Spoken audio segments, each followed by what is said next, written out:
હું હગાઈ છે એ ખબર પડે સેલી ઘડીએ કે ઓહો બાપા સીતારામ, તો કે દુનિયામાં જેનું મોટું નામ હે તો એ વયા જાય પછી ખબર પડે કે આને હું હગાઈ હતી. એટલે કે ભાઈ અમારા સગપણમાં તમને ખબર ન પડે, અમારા સગપણમાં તમે કઈ ખબર ન પડે. આ સામળિયો, આ નરસિંહ મહેતો છે ને અમારો શેઠ છે, અને આ કુંવર છે એ મારો પેટ છે. આ નરસિંહ છે અમારો શેઠ અને આ કુંવર છે અમારો પેટ. અમારા પેટ માટે અમે ન આવીએ? હજી સંદેશા આવા લખતા રહેજો. આ ભગવાન કોણ? દિલ્હીનો પિંજારો હતો, શેઠ આવ્યો હતો દિલ્હીથી, નરસિંહ મહેતાનો શિષ્ય હતો. એની નરસિંહ મહેતાને દ્વારિકા વાળો માની લીધો.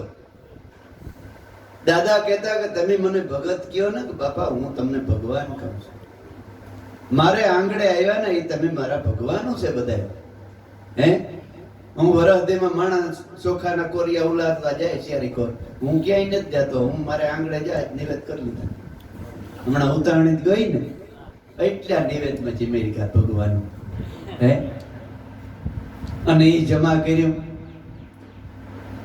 મારે પાણામાં નુંદા ન ઉડાડવા પડે. હાસુ ઈ જમા કર્યું કે મારા બાપ.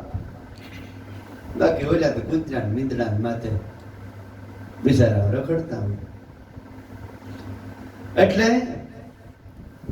આજ્ઞા પાડે અને સંશય ટાળે, આપે અકર્તા હોય. સદગુરુની આજ્ઞા પાડે, કોઈ જાતનો મનની અંદર સંશય ન રાખે, અને સદગુરુએ જે રસ્તો બતાવ્યો એમાં ધીમે ધીમે ધીમે ડગલા માંડ્યા કરે. પછી દેહ ભાવ રહે નહીં દિલમાં, અને ધાર્યું ધણી નો થાય.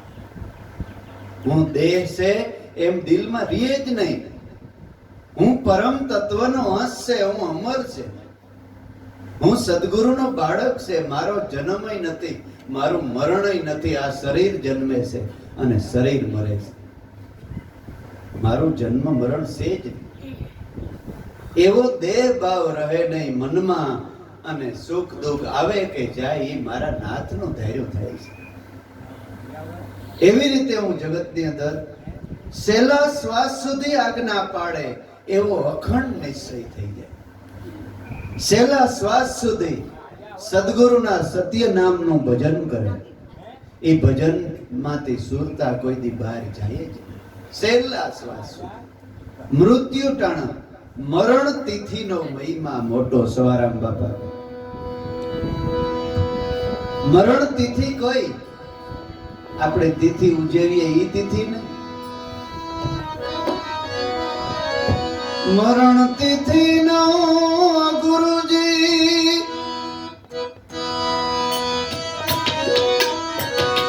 મહિમા છે મોટો.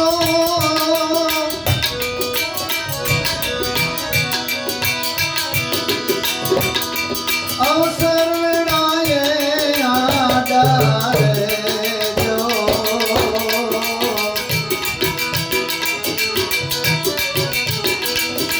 શરણો મળે જો.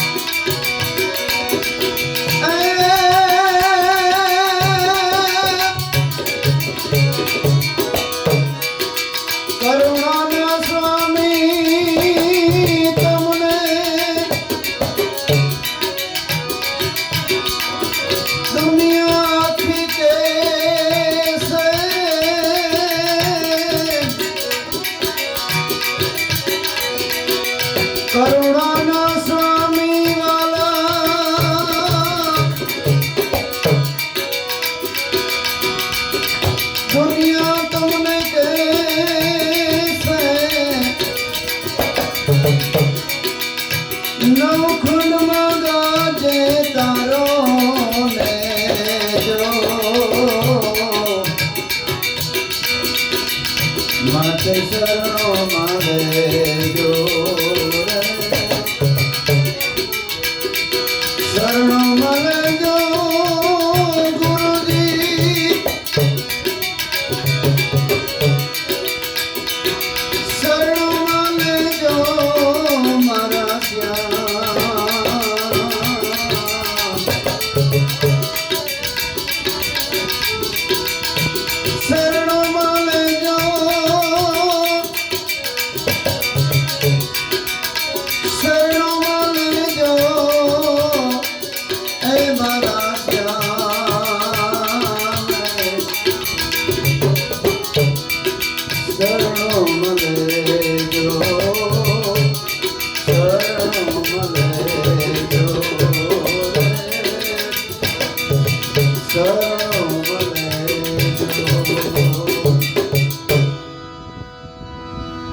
મરણ તિથિનો મહિમા છે મોટો. મરણ તિથિ એટલે અંતિમ ઘડી જીવની. બાકી પછી હજારો તિથિ ઉજવે, સારી વાત છે ઉજવે તો, પણ તિથિ સંતોને ઉજવાય.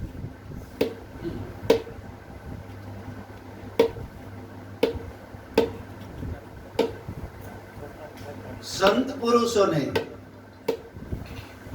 અત્યારે તો વાયદી, બાકી સંત સિવાય તિથિ ન ઉજવાતી. કારણ કે સંતને તિથિ શા માટે ઉજવવી પડે? કે એનું જીવન, એની રેણી કેણી કાયમને માટે સમાજને યાદ રહે કે એક મહાપુરુષ થઈ ગયા, એને આવી રીતે ભક્તિ કરી, આ રસ્તે હાલ્યા. ઈ રસ્તો આપણે જીવનમાં ઉતારવા માટે થઈ અને એને મરણ તિથિ ઉજવે છે. અત્યારે મરણ તિથિ ઉજવે તો મનોરંજન કરે, નાચે કૂદે, નાચવું કૂદવું બસ એ કરે. ઈ તિથિ હાસી ઉજવી નથી. હાસી તિથિ કેને ઉજવી કહેવાય? કે ઈ સંતના જીવનની અંદરથી દાખલા લઈ ઈ પ્રમાણે જ્યારે આપણે જીવન જીવીએ ને, ઈ તિથિ હાસી ઉજવી છે. બાકી બધું મનોરંજન, ભક્તિને નામે. મરણ તિથિનો મહિમા છે મોટો. મરણ તિથિ છેલ્લી વેળાએ જ્યારે છેલ્લો શ્વાસ જીવનો હોય ને, ત્યારે સતનામ તમને યાદ રહીએ. સદગુરુ તમારી સન્મુખ ખડા થઈ જાય અને એમ કરતા જો તમારો જીવ છૂટી જાય તો એનો 84માં જાતો નથી. એવો યોગ ભ્રષ્ટ, એવું ભજન કરતો કરતો માણસ મરણ પામે તો ભગવાન કે એનો સાત્વિક ધનિક ને ત્યાં પાછો જન્મ થાય છે અર્જુન, અને પાછું અધૂરું ભજન ભક્તિ મૂકે છે ને, ત્યાંથી પાછી શરૂઆત થાય છે. એટલે છેલ્લા શ્વાસ સુધી આજ્ઞા પાડે એવો અખંડ નિશ્ચય થાય. હું પદ છોડી અને ગુરુજીને સંગે આધીન રહીને ગુણ ગાય કે હું કઈ કરતો નથી. કદાચ આ સ્ટેજ લાકડાનું છે, કદાચ આ સ્ટેજ સોનાનું બનાવીને મને બેસાડે ને તો હું નથી ભૂલતો. અખિલ બ્રહ્માંડનો માલિક ઈશ્વર છે, એની મને એનો નોકર બનાવીને અહીં મૂક્યો છે, અહીં બેસાડ્યો છે. અને એના ભેગો નોકરી, જેવી રીતે કોઈ માણસ ભેગા આપણે નોકરી કરતા હોય, હે, સરકાર ભેરા આપણે નોકરી કરીએ, વફાદારથી નોકરી કરે એટલે મહિનો આવે એટલે એને પગાર મળે. ઈ સરકાર સામાન્ય પગાર આપતી હોય તો આ સદગુરુની સરકાર પગાર નહીં આપે? હે, પરમાત્માની સરકાર, સદગુરુની સરકારનો આ એક નોકર છે, એક શિક્ષક છે. સંતો છે ને, એ સદગુરુ પરમાત્મા ભેગા નોકરી કરે છે, એના નોકરિયાત છે, એટલે એને પેગંબર કહેવામાં આવે છે. ઈશ્વરનો પેગામ, સંદેશો ઘેર ઘેર પુગાડવા માટે. અને સંતો ઈ જ માગે છે કે બીજું કઈ જોતો નથી. કાયમને માટે તારા ભેગી નોકરી મળે બસ. હે, તારા શરણની, તારા ગુણ ગાવાની તારી નોકરી મળે ને એટલે બસ. બીજું મોક્ષ નથી જોતો, મુક્તિ નથી જોતી, કઈ નથી જોતું. તારા ભેગો બસ મને નોકર તરીકે કાયમ રાખજે અને તારા નામના ગુણગાન ગાયે, બસ એટલી જ આશા. છેલ્લા શ્વાસ સુધી આજ્ઞા પાડે, હું પદ છોડી અને ગુરુજીને સંગમાં રાખી અને આધીન થઈને ગુણ લગાય. પરમાત્માને ભેગો રાખી કે તું જ મને પ્રેરણા દેનારો છે, તું જ મને બોલાવનારો છે, તારો પાવર મળે છે ને એટલે હું તારા ગુણગાન ઈશ્વર ગાઉં છું. બાકી મારો હું ગજ્યું કે તમને બધાને હું સમજાવી દઉં? હે, મારું હું ગજ્યું? હું પદ છોડી ગુરુજીને સંગે આધીન રહીને ગુણ ગાય. ભાવે પ્રીતે આવી ભક્તિ કરે, કેવડી શિખામણ આપી. ભાવે અને પ્રીતે આવી કાયમ ભક્તિ કરે તો પ્રગટ એને પરમાત્મા પ્રસન્ન થાય અને થાય. અખંડ ગુરુના શરણને પામે એમ દાસ દયો ગુણ ગાય. અખંડ ગુરુના શરણ પામે. અખંડ કોણ? પરમાત્મા. એ અખંડ છે. અખંડ ભાણ ઉગ્યા ઘટ ભીતર સગડી ભૂમકા મેં જોઈ. સોન મંડળમાં મારો શ્યામ બિરાજે ત્રિકુટીમાં લાગી મને તાળી. એ બેને મને ભીતર સદગુરુ મળ્યા.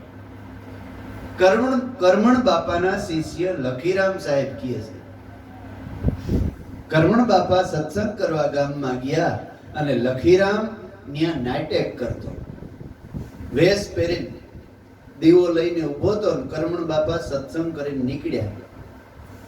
અને આ પૂર્વનો કમાઈ વાળો જીવ કરમણ બાપા હસતા હસતા કહેતા ગયા. દીવી લઈને પેલા લાઈટ્યું નહોતી, એવડો બધો લાકડાનો પરાણો હોય ને એમાં સુથા વીટી તેલમાં બોરી અને એ કાકડો કરીને અંજવારું રાખવામાં આવતું. એ અંજવારું કરીને ઉભો તો લખીરામ. કરમણ બાપા હસતા હસતા કહેતા ગયા કે માડા આ બધાઈને અંજવારું કરે છે પણ તારા ઘટમાં અંધારું છે. અને શબ્દ લાગ્યો. એક શબ્દ ગુરુદેવ કા તાકા અનંત વિચાર. થાકી જાય મુનિજન પંડિતો જેનો વેદ ન પામે. શબ્દ લાગ્યો કે આ અંધારું કેમ? દેવી બીજાને આપીને કે જરાક જ્યારે છે તો હું આવું. બાપા અંધારું અંજવારું કરવું હોય તો કરવું શું પડે? તો કાલ મારો ફલાણા ગામમાં સત્સંગ છે ત્યાં આવજે. એ બધું સરનામું લખી લીધું અને સોરામાં હોઈ રહ્યો. ઘરે જવું નથી. બેનભાઈ બે જ હતા ને માવતર મરી ગયા હતા. બે એકલા હતા બેનભાઈ. બેન ઘરે એકલી હતી. સોરામાં હોઈ ગયો. જો ઘરે જાય તો બેન આવવા નહીં દે. ન્યા રાતવાસો ઘટીને બીજે દી કરમણ બાપાએ સરનાપુર ન્યા પગમાં જઈને બેસી ગયો. સત્સંગ સાંભળ્યો, સત્સંગ સમજાણો કે બાપા હવે અંજવાણું કરો. કઈ વાંધો નહીં, આવી જા મેદાનમાં. મારે ક્યાં ભક્તિ, મારે ભજન તારે કરવું છે, પણ જો ભજન કરજે. મહામંત્રનો ઉપદેશ દીધો. સેવા ભક્તિ ઓલે બેન ને બધું ભૂલી ગયું. જ્યાં કરમણ બાપા જાય ને ભેરા. દહક દી થયા ઓલા નાટક વાળા પાછા ઘેર ગયા ને તો બેન આપડી ફાપડી થતી ગયા. ભાઈ તમે બધા આવ્યા ને મારો ભાઈ કીમડો ગયો? તો કે તો કોઈક ભક્ત બાવા ભેરો વયો ગયો ને હમણે તો કઈ ક્યાં ગયો હોય? કર્મણ કરીને એક ભગત હતો એના ભેગો ગયો છે. ભાઈ ગોતતો બેન ગોતતી 2-5 ગામડા 10 ગામડા વટાવી ગયો. ન્યા જઈને આ તો બેઠો સંતોના સભામાં. બેન કે એ ભાઈ માં મરી ગઈ, બાપ મરી ગયો, મારે હગામાં તું એક જ મારો ભાઈ ને તું બેન ને મૂકીને ભાગી નીકળ્યો. અરે બેન તું હા આવી, તને મૂક્યો નથી પણ બેન મને ભગવાન મળ્યો. ત્યારે આ ભજન ગાય છે. શું કહે છે? એમ કોટીક બાણું ગયા ઘટ ભીતર સગડી ભૂમકા મેં જોઈ. સોન મંડળમાં મારો શ્યામ બિરાજે. સોન મંડળમાં મારો શ્યામ બિરાજે. એ ત્રિકુટીમાં લાગી અમને તાળી. એ મારી બેની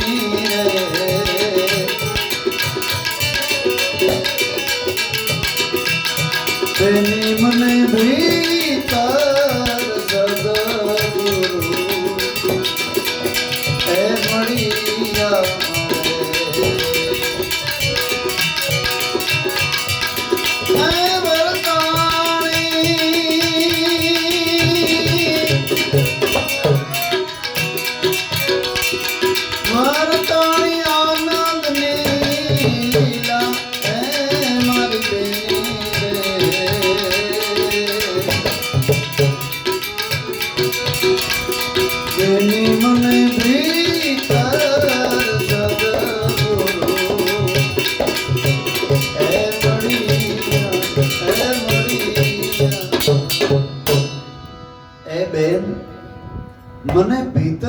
સદગુરુ મળ્યા.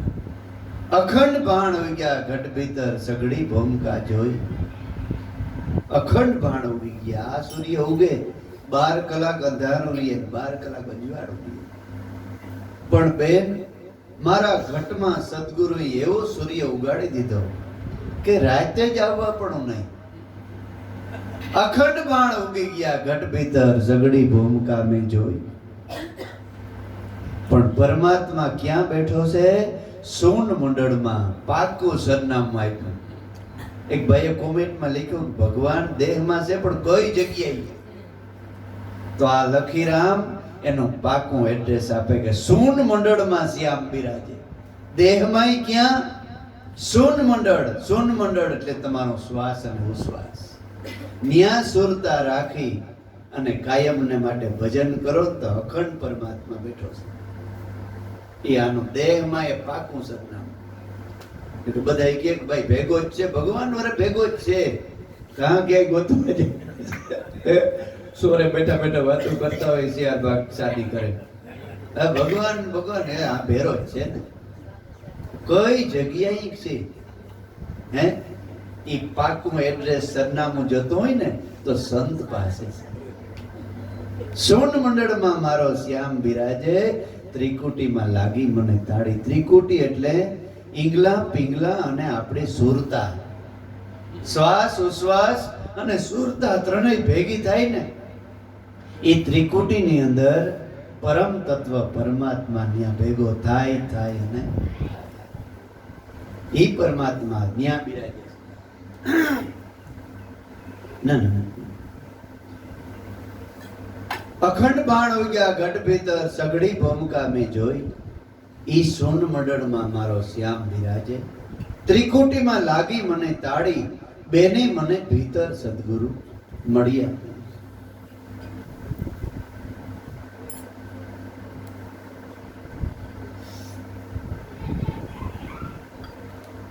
આવા ભાવથી ભાવે પ્રીતે જેને ભક્તિ કરે એને પ્રગટ પરમાત્મા પ્રસન્ન થાય. અખંડ ગુરુના શરણને પામે. અખંડ, કોઈ દી ખંડિત જ ન થાય. ખંડિત થાય નહીં દિન રાતું, એમ દાસ દયો ગુણ લાગાય. દાસ દયો કે મારા સદગુરુ મળ્યા, એમ દાસ દયો ગુણ ગાઈશ. પણ જેને પરમ તત્વ પરમાત્માની ઓળખાણ કરાવનારા આવા સદગુરુ મળે તો ઘટની અંદર બેઠો. એવો જ બેઠો ભક્ત પ્રહલાદ નથી. 2-3 અમાસ પ્રહલાદની વાત કરતા હતા. સહેલી વાત પ્રહલાદની કે મંજારી કેરા બાળ નિભાડામાંથી ઉગાડ્યા અને શ્રીબાઈ સતી અને કર્ણો કુંભાર પ્રાર્થના કરે છે કે હે ભગવાન, પ્રહલાદે આણ આપીને વયો ગયો તો શું કરું? લાજ તારા હાથમાં છે ભક્તોની. જો તું લાજ નહીં રાખ તો તારી ભક્તિ પછી કરી હે નહીં કોઈ. પ્રભુ તારા બાનાને પત રાખ. સવારના પોરમાં કહેવાય છે કે પ્રહલાદ આવ્યો. સવારે પ્રહલાદ આવશે, નિબાડો ખોલશે. મારા નાથ, જો બસલા મરેલા નીકળશે તો પત તારી જાય. આ નિબાડો એટલે આ જગત. ત્રિવિધિના તાપમાં આખું જગત હરગે છે. પણ સત્ય નામ રૂપી નિભાડાની અંદર જે ગુરુના બાળકો રહે ને એને કોઈ બાળી શકશે નહીં. એ અંડલા કાસા રહી જાય. એ આધ્યાત્મિક વાત છે. બાકી અગ્નિમાંથી કોઈ જીવતું ન નીકળે, હરગી જાય. એટલે પ્રહલાદને નક્કી થઈ ગયું કે નાના ભગવાન છે. નિબાડામાંથી બસલા નીકળ્યા. ભગવાન છે ખરો, ખોટો મારો બાપ જ બોલે છે. નક્કી થઈ ગયું. જય ચોકી ભેરવે પ્રહલાદ શ્રી કર્ણા કુંભાર પાસેથી અજંપા જાપનું ભજન લઈ અને ઘેર જાય છે. ઘેરે જઈને વાત નથી કરતો પ્રહલાદ. વાત કરી નહીં કઈ એટલે એના બાપી કીધું કે પ્રહલાદ ઉંમર લાયક થઈ ગયો છે, હવે આને નિશાળે ભણવા મોકલીએ. નિશાળે નામ નાખ્યું. નિશાળમાં જ રાક્ષસોને જ ભણતર ભણાવવામાં આવે છે, કારણ કે રાક્ષસનું રાજ કહેવાય નહીં, પણ એવું કહું છું અત્યારે ખરેખર મારે કહેવાય નહીં. અત્યારે ખરેખર એવી ભણતર થોડીક થઈ ગઈ છે. પહેલાના જમાનામાં પહેલી વિદ્યા શારીરિક આપવામાં આવતી, શરીર નિરોગી કેવી રીતે રહે 4 જ્ઞાન આપવામાં આવતું પહેલાની ધર્મશાળાઓની અંદર. શારીરિક જ્ઞાન આપે, પછી સામાજિક જ્ઞાન આપે, સમાજની અંદર કેવી રીતે રહેવું, બીજાનું હારું કરવું, બીજાનું હારું દેખી નિંદા ન કરવી, બીજાનું સારું દેખી રાજી થવું. આ તો કે આપણું ઢાર્યું પડે તો ગોર્યું ભાઈ ઓલાનો બંગલો પડે જવો જોઈએ, હે એવી દાનત. આમ કોલેજિયન હોય, પ્રોફેસર મોટો હોય, પણ બીજાનું સારું દેખે તો આંખોમાં અંધારા આવી જાય, હે એવું જ્ઞાન પેલા નહોતું આપતું. સામાજિક જ્ઞાન, આર્થિક જ્ઞાન, પછી વ્યવહારિક જ્ઞાન, વ્યવહારની અંદર કેવી રીતે વર્તવું, અને પછી આત્મજ્ઞાન આપવામાં આવતું, અને આર્થિક જ્ઞાન છેલ્લે આપવામાં આવતું. આર્થિક એટલે પૈસો કેમ કમાવવો. અત્યારે બધાય જ્ઞાન નાશ થઈ ગયા છે, અને એક જ્ઞાન આપે છે જન્મ થતા વેતે કે રૂપિયા ક્યાંથી આવે, બસ રૂપિયા ક્યાંથી કમાવવા. બીજો ભલે મરી જાય, બીજાનું અહિત થાય, હગા ભાઈઓ હગી બેનો ભલે મરી જાય, ભૂખ્યો તર્યું, રૂપિયા ક્યાંથી આવે. એટલે તો કરોડોપતિ આપઘાતું કરે છે, જો ને જગતમાં, કારણ કે આ જ્ઞાન નથી. રાક્ષસનું જ્ઞાન આપવામાં આવતું એ વખતની હિરણ્યકશિપુના વખતની અંદર પ્રહલાદને નિશાળમાં ભણવા બેસાડ્યા. પ્રહલાદને આ ન ગયું.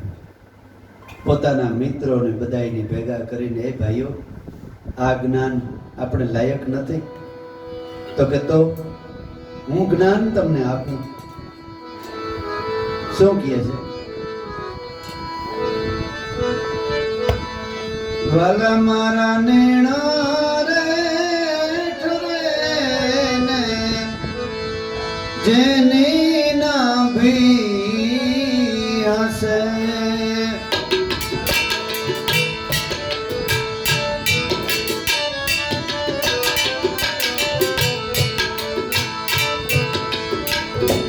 વાલા મારા નેણા રે ઠરે ને જેની ના ભી હસે,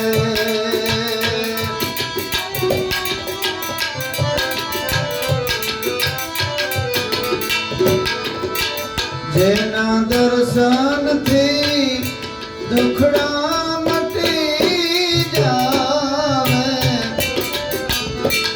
એવા સંતને ઓળખો.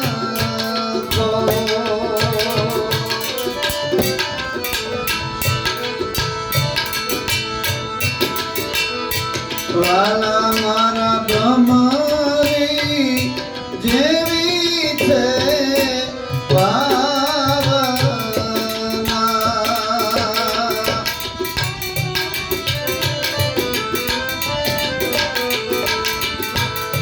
વાલા મારા ભમરી જેવી છે જેની એ ભાવના.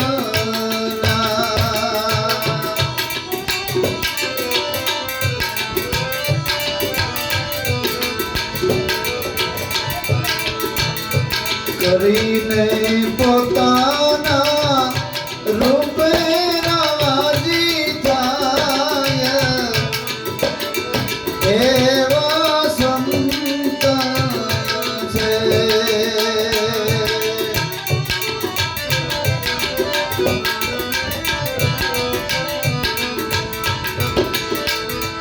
કરીને પોતાના રૂપે રાજી થાય એવા સંત છે.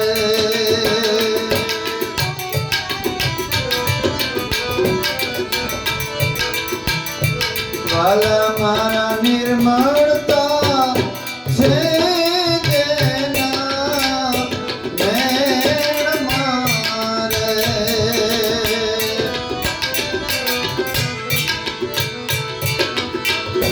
વાલા નિર્મળતા છે જેના મેળ મારે.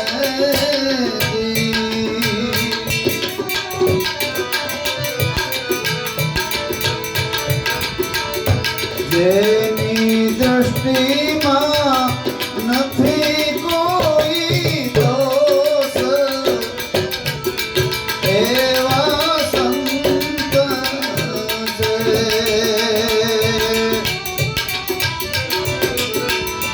જેની દ્રષ્ટિમાં નથી કોઈ દોષ એવો સંત છે.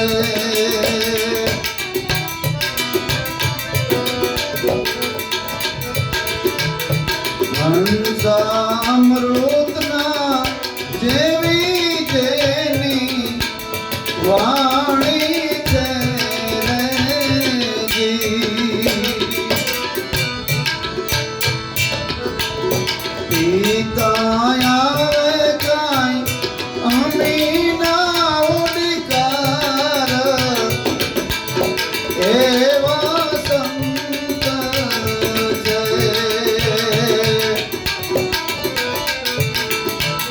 પિતા આવે કાંઈ અમૃતના ઉડિકાર એવા સંત છે.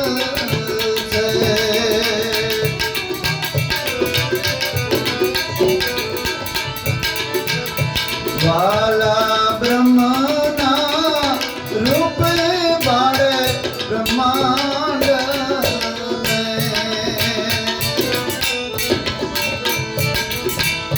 જેની સુરતા આઠે બ્રહ્માકાર એવા સંત છે.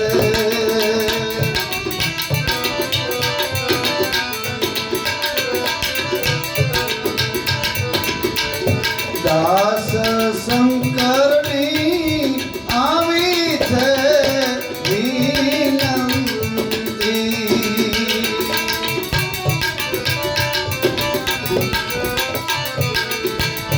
દાસ શંકરની આવી છે વિનંતી.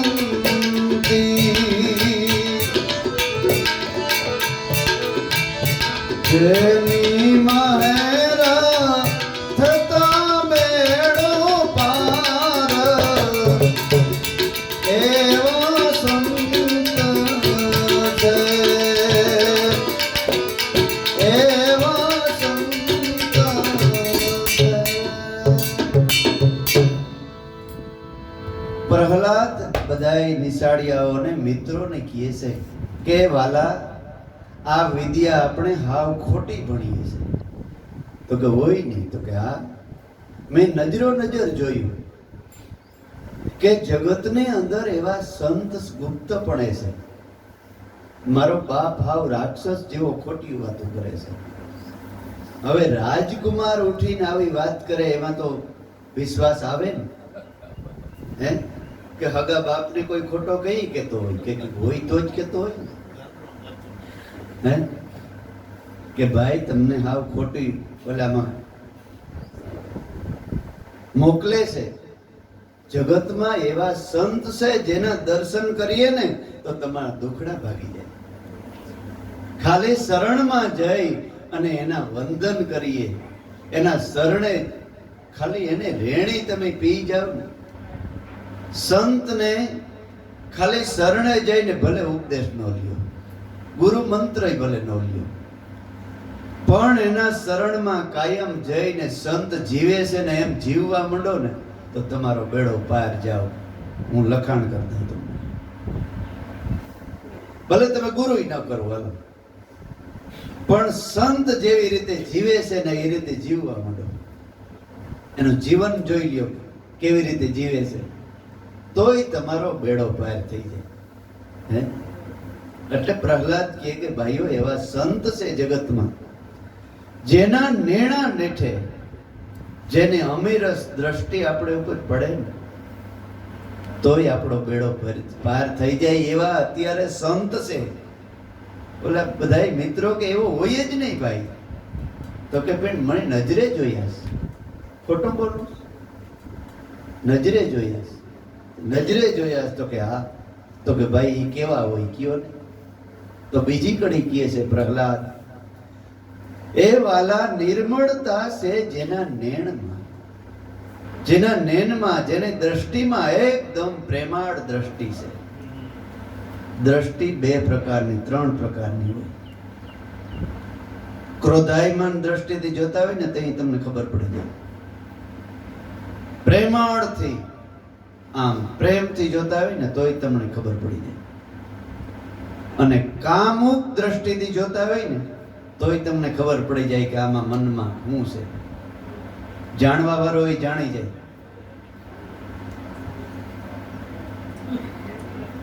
પ્રેમાળ દ્રષ્ટિથી જોતા હોય તોય જાણી જાય.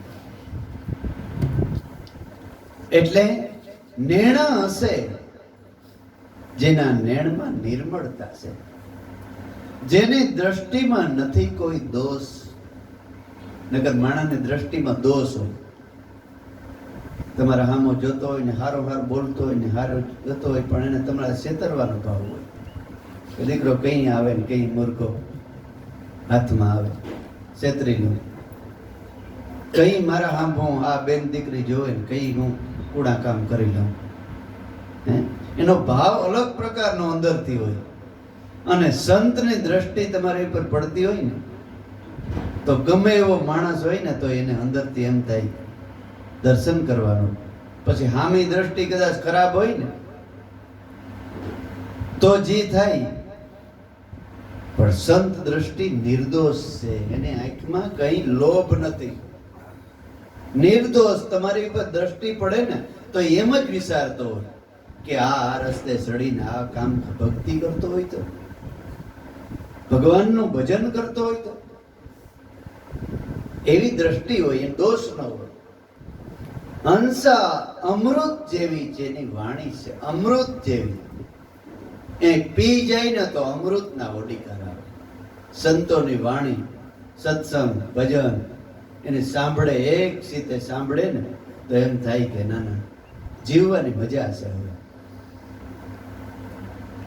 એ વાલા બ્રહ્મ રૂપે ભાડે બ્રહ્માંડને, અખિલ બ્રહ્માંડમાં એક તું શ્રી હરિ. પવન તું, પાણી તું, ભૂમિ તું, ભૂદ્રા વૃક્ષ થઈને ખેલી રહ્યો આકાશ. આખા બ્રહ્માંડની અંદર બ્રહ્મ ઈશ્વર સિવાય કઈ નથી. એમ સંતની એવી દ્રષ્ટિ હોય. ઘાટ ન જોવે, અઘાટ જોવે કે આમાં બધાયમાં આત્મા સિવાય કઈ નથી. જેની સુરતા અખંડ બ્રહ્માકાર થઈ ગઈ હોય. એ વાલા ભમરીની જેવી જેની ભાવના. ભમરીની ભાવના કેવી હોય? એ ભમરી ઈયળને કે પકડે છે, ઈયળને ડંખ મારે છે, પણ એને ભાવના શું હોય કે મારા જેવી ભમરી બનાવવી છે મારે. ઘણા એમ કહેતા ઈયળ બાદ ભમરી નથી થતી, પણ આ સંતનો દ્રષ્ટાંત ખોટો ન હોય. થાય જ, નજરે જોયું છે. બધી ભમરી ન કરતી હોય, ઓરિજિનલ ભમરી હોય એ થાય જ હોય. જેને બ્રહ્માકાર, હંસના જેવી, ભ્રમરી જેવી જેની ભાવના. એમ કહેવાય છે કે ભમરી જ્યારે ઈયળને લેવા જાય છે ને ત્યારે ઈયળને જોવે છે કે કોઈ ઈયળ ભમરી બનશે. એ ડંખ મારે ઈયળને જોઈને ડંખ મારે એટલે ઈયળ જો માઈ કાંગલી જેમ પડી રહી ને તો ઈયળ એને બોલાવે ને ન ઉપાડે, કારણ કે એમાંથી ભમરી બને નહીં. પણ ડંખ મારે અને આમ તડફડાટ ઉપડી જાય, ઠેકડા મારવા માંડે, તડફડાટ ઉપડી જાય, એને ભમરી પકડી અને ગારામાં સાંધી દે છે. પછી એને બે બાજુ ડંખ મારે છે, ડંખ મારી અને ગારાની અંદર સાંધી દે છે. પછી ભમરીને એવું સિતવતન ઉપડી જાય છે મનની અંદર, એવા વિચારો, કઈ ભમરી આવે, કઈ ભમરી આવે, કઈ ભમરી આવે. એમાં ને એમાં જ એને ડંખ માર્યા આવે ને ત્યાં બે પાંખો ફૂટી જાય છે, પેટ ત્યાંથી પાતળું બની જાય છે અને ત્યાં બે પગ ફૂટી જાય છે, બે પાંખો ફૂટી ઈયળમાંથી ભમરી બની જાય છે. મેં મારી નજરે જોયેલી છે.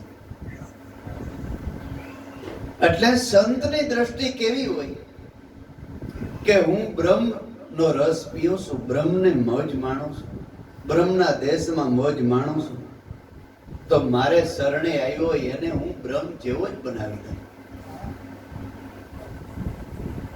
ભમરી જેવી ભાવના, હંસ જેવી કક્ષાએ, પોતા જેવી કક્ષાએ પોતાના શિષ્યને, પોતાના સાધકને, પોતાના જે ડિગ્રી હોય ને એ ડિગ્રી પ્રાપ્ત કરાવી દે છે. તું કરતા તું ભયા, મુझ में रहा न હું, હવે તો જ્યાં જોઉં ને તું તું ને તું, હું નીકળી ગયું. કદાચ ભાઈ હું કમ કરો તો ભાઈ કહેતા હતા કે હુકમ કરો ને તો જાત્રાઓ થાય. શબ્દ બહુ વિચાર કીધા જેવો છે ખરેખર, કે હું કરું ને એ જો કમ કરી નાખો તો તું તરી જાય એમ છે. જો કોઈ સદગુરુ મળે અને તમારો હું કમ કરાવી નાખે તો બ્રહ્મ સુધીની જાત્રા કરે એમ છે આ જીવ.